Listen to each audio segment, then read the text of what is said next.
토트넘은 이제 전반기 5개의 팀을 남겨두고 있습니다. 그리고 이 5개의 팀은 2024년 안에 모두 치르게 됩니다. 그래서 12월이 굉장히 경기가 많은 거죠. 그중에 B클럽 2개 팀과의 대결을 앞두고 있는데 그건 첼시와 리버풀입니다. 토트넘이 강팀과의 경기들에서 좋은 경기력을 보여서 기대하는 부분도 없지 않아 있었습니다. 아스날은 코너킥으로 겨우 실점하면서 대등하게 패배했으며 맨유는 3대0으로 대파했고 아스톤 빌라는 4대1로 대파했습니다. 맨시티마저도 4대0으로 대파시킨 팀이 바로 토트넘입니다. 그렇기 때문에 현재 토트넘은 강강약약이라는 특이한 조롱을 받고 있습니다. 첼시와의 대결에서 나와라 라고 외칠 수도 있겠지만 토트넘이 가장 약한 팀은 첼시입니다. 그런데 첼시는 냉정하게 말하면 지금 강팀입니다. 어느새 아스날과 같은 승점으로 2위권에 있습니다. 이번 13라운드에서 아스톤 빌라를 상대했는데 전반 7분 만에 스트라이커가 골을 넣고 미드필더가 추가골을 넣었으며 경기 막판에 콜 파머가 환상적인 왼발킥으로 추가골을 넣어 3대0 완승을 거뒀습니다. 첼시 홈 경기였고 첼시가 체력적으로도 더 우위에 있던 건 맞지만 아스톤 빌라도 다크호스로 평가받은 팀입니다. 아스톤 빌라는 득점 찬스가 있었지만 살리지 못했고 첼시는 기회마다 득점을 했습니다. 어떤 느낌이었냐면 아스톤 빌라는 유럽형 축구 같았고 첼시는 남미형 축구 같았습니다. 아스톤 빌라는 지난 시즌 강팀이었지만 현재는 예전의 아스톤 빌라와 같은 순위입니다.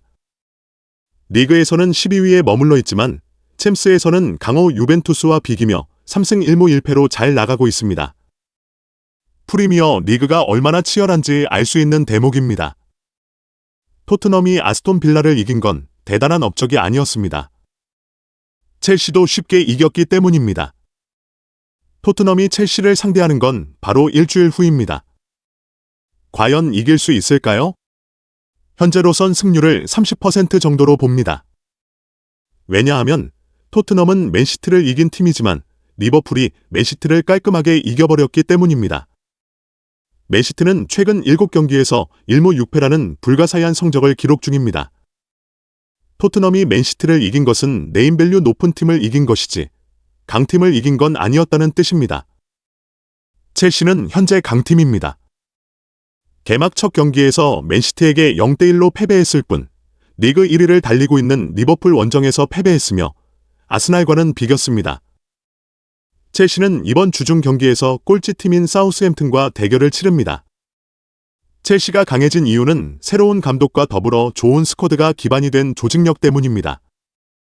컨퍼런스 리그라는 유럽 대항전에 진심으로 임하며 경기력과 선수들의 자신감이 폭발하고 있습니다. 토트넘은 본머스전 이후 첼시와의 홈 경기를 치르게 됩니다. 홈 경기라는 이점을 제외하면 불리한 점이 많습니다. 토트넘의 위기가 제대로 찾아왔다는 뜻이죠. 풀럼을 이겼다면 조금은 힘을 얻었겠지만 지금은 그마저도 잃어버린 상황입니다. 토트넘은 현재 주전 센터백 부상, 미드필더 로테이션 부족, 공격수 부재 등으로 어려움을 겪고 있습니다. 이러한 상태에서 리버풀과의 빅매치는 매우 부담스러운 상황입니다. 리버풀은 체력적으로도 강하며 압박과 스피드가 대단합니다. 토트넘은 현재로선 리버풀과의 경기에서 열세에 있을 것으로 보입니다. 되었습니다. 질 감독은 전술에 변화를 주지 않겠다고 했습니다. 그런데 질 감독은 선수들의 능력치보다 더 중요한 것이 체력이라고 말했습니다. 체력이 좋은 선수가 있어야 전술을 소화할 수 있다는 의미죠. 이번 풀럼전만 봐도 체력 문제가 확실히 드러났습니다. 리버풀은 32살의 살라를 기용해도 체력적으로 전혀 흔들림이 없습니다. 손흥민이 프리미어 리그 최고 선수를 뽑는 질문에 살라라고 답했던 이유가 있었나 봐요. 김민재한테도 상대가 안 됐던 선수인데 참 대단합니다. 토트넘이 에버턴을 4대0으로 이긴 적이 있죠. 맨유도 에버턴을 4대0으로 이겼습니다. 강팀 같은 소리를 하고 있네요. 에버턴 수비는 그냥 강등권 수준이었거든요. 그래도 맨유의 현재 분위기가 매우 고조되고 있어서 토트넘이 긴장할 수밖에 없습니다. 맨유와 토트넘은 2연승으로 카라바오컵 8강에서 맞붙어야 하는 상황입니다. 경기를 치러야죠. 다행히 맨유는 주중에 아스날 원정 경기를 먼저 치릅니다. 이 경기에서 맨유가 선전해버리면 토트넘 입장에선 진짜 겁을 먹어야 할 상황이 됩니다. 그런데 맨유와 아스날 경기에서 어떤 결과가 나오길 바라야 할지 매우 곤란하네요. 그래도 그냥 맨유가 이기거나 무승부로 끝나는 게 낫지 않을까요? 빅매치임은 확실합니다. 주중 프리미어 리그는 수요일 새벽부터 시작됩니다. 토트넘이 상위권에 영향을 미치는 경기가 아니라서 특별히 관심을 가지진 않고요. 목요일에는 빅매치들이 몰려 있습니다. 첼시 대 맨시티, 노팅엄 대 뉴캐슬, 리버풀 대 아스날, 그리고 맨유 대 아스날 경기죠. 여기서 여러 사고들이 많이 발생할 텐데 기분 좋은 소식들이 들렸으면 좋겠습니다. 그리고 금요일에는 토트넘이 본머스와 경기를 치릅니다. 현재 프리미어 리그계를 발칵 뒤집고 있는 30대 초반 감독의 돌풍이 매우 거셉니다.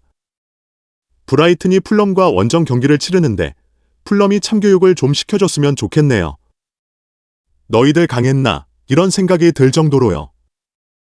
손흥민이 골을 못 넣었다는 사실 하나로 마치 한국 경제가 휘청거리는 듯한 기분이 들기도 했습니다. 하지만 지금 IMF는 아니죠. 자, 여러분 힘내십시오. 축구는 축구일 뿐 너무 심각하게 받아들이지 말자고요. 문맥과 내용을 유지하며 구두점을 추가했습니다. 추가 요청이나 수정 사항이 있으면 말씀해 주세요.